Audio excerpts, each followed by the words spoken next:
Assalamualaikum warahmatullahi wabarakatuh. Oke, bismillah kita mulai ya. Ada apa di Hidayah itu pembukaan. Di pengantarnya ada. Ini kan teman beliau minta nasihat. Cuma diawali dari meskipun nanti akhirnya menasehati dalam arti nulis panjang lebar di risalah, diawali dari ndak saya itu sebenarnya apa ya layak menasehati, katanya Imam Ghazali. Berbicara tentang nasihat, aku melihat diriku tak pantas untuk memberikannya. Kelasnya Imam Ghazali aja merasa ndak pantas, apalagi saya. Sebab katanya Imam Ghazali, nasihat itu seperti zakat. Nisabnya adalah mengambil nasihat atau pelajaran untuk diri sendiri. Orang zakat itu kan kalau harta bendanya banyak dan nyampe, kelebihannya dipakai untuk zakat. Nah, ngasih nasihat orang juga begitu. Kalau dirinya sendiri sudah overload kebaikannya, sudah jalan apa yang mau dia omongkan, baru dia ngasih tahu orang. Makanya katanya Ghazali, ngasih nasihat itu kayak zakat.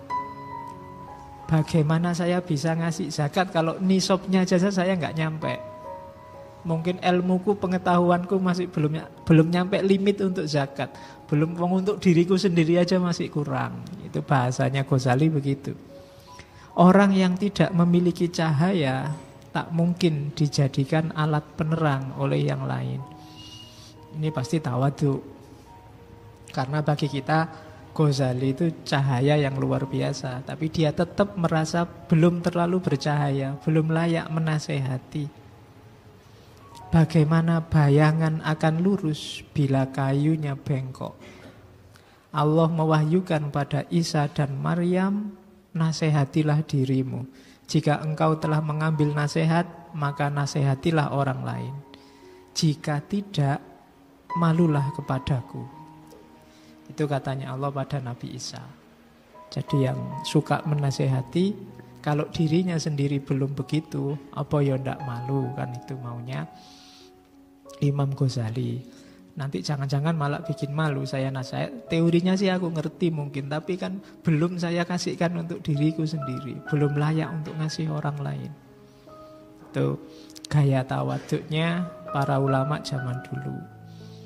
Jadi bayangkan orang seperti Ghazali yang nulis ratusan buku, beliau tidak merasa bahwa saya layak bikin madhab sendiri atau bikin aliran sendiri. Ghazali kan dikenal kalau secara teologi beliau Asy'arian, secara fikih beliau Syafi'i. Padahal kalau mau mungkin dia bisa bikin aliran sendiri. Dia bisa baca Quran hadis sendiri, pasti sangat bisa. Tapi toh begitu beliau mengikuti madhab, mengikuti Asy'ari, mengikuti Syafi'i. Jadi bagi yang tidak terlalu suka dengan madhab, imam-imam besar, tokoh-tokoh besar itu hampir semua punya madhab.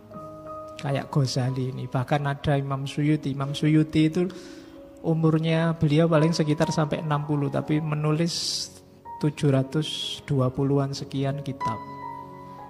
Imam Suyuti, Jalaluddin Suyuti. Jadi sampai tidak sempat nikah, nulis buku terus. Itu kalau anggap aja umurnya 60, 720-an dibagi 60 sekitar berapa satu tahun berapa buku itu. Tinggal kamu bagi. Kalau umurnya 60 hasilnya ya sekitar 12-an buku satu tahun. 12 buku satu tahun berarti 1 bulan 1 buku. Itu kalau begitu lahir nulis buku loh ya. Ya. Jadi toh begitu beliau bermadhab Syafi'i. Kalau mau beliau bisa jadi mungkin madhab sendiri. Beliau termasuk bisa, kalau dalam fikih mungkin termasuk mujtahid yang mutlak, mustakil. Dia bisa memutuskan hukum sendiri.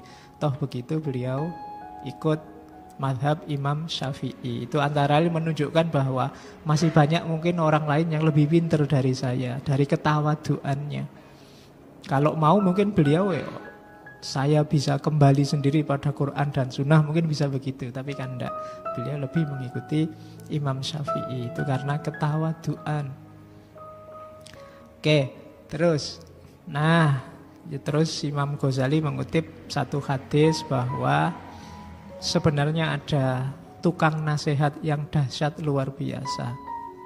Yang pertama ada bunyinya, yang kedua diam.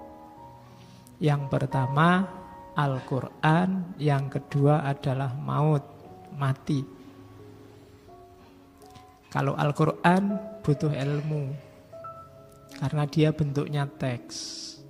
Butuh ilmu yang berhubungan dengan teks bahasa. Kalau mati butuh kearifan, butuh kesadaran.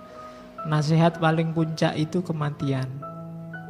Kalau ada orang seperti apapun kejahatannya, asal dia ingat mati dan sadar bahwa sejago apapun dia, sedahsyat apapun dia, ujungnya pasti mati, itu biasanya bisa diredam. Bisa menghalangi orang untuk melanjutkan kiprah dosanya. Tetapi banyak orang yang kematian tidak bisa memberi nasihat. Banyak orang yang Al-Quran tidak bisa menggerakkan hatinya. Sekarang kamu dengar berita kematian kan biasa-biasa saja. Kalau masjid mengumumkan inna lillahi wa inna ilaihi roji'un, kamu kan tidak ada kerentek apa-apa, cuma dengerin sopo ya, tidak kenal sudah. Gitu kan gitu. Pokoknya kamu cuma nunggu kenal apa enggak gitu kan, enggak kenal ya wes gitu. Padahal itu sebenarnya peringatan luar biasa, itu nasihat yang luar biasa. Seperti apapun kondisimu saat ini, kalau sedang senang ya jangan terlalu senang-senang, kalau sedang sumpek jangan terlalu larut dengan kesedihan. Karena apapun situasimu, ujungnya pasti innalillahi wa inna ilaihi roji'un. Dan itu ndak ada aba-aba waktunya kapan. Ndak harus nunggu tua. Mungkin yang muda hari-hari ini lebih banyak.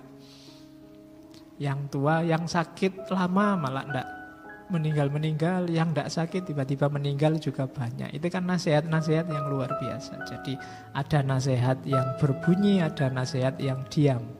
Nasihat yang bunyi itu Al-Quran, nasihat yang diam itu maut.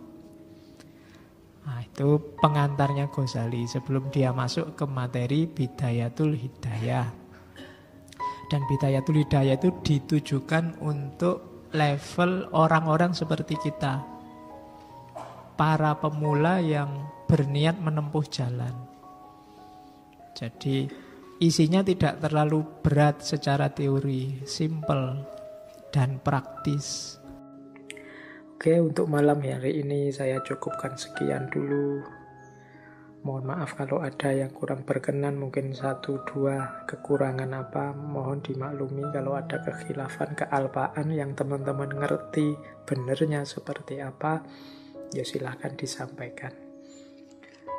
Kurang lebihnya mohon maaf. Wallahul muwaffiq, wallahu a'lam bissawab. Wassalamualaikum warahmatullahi wabarakatuh.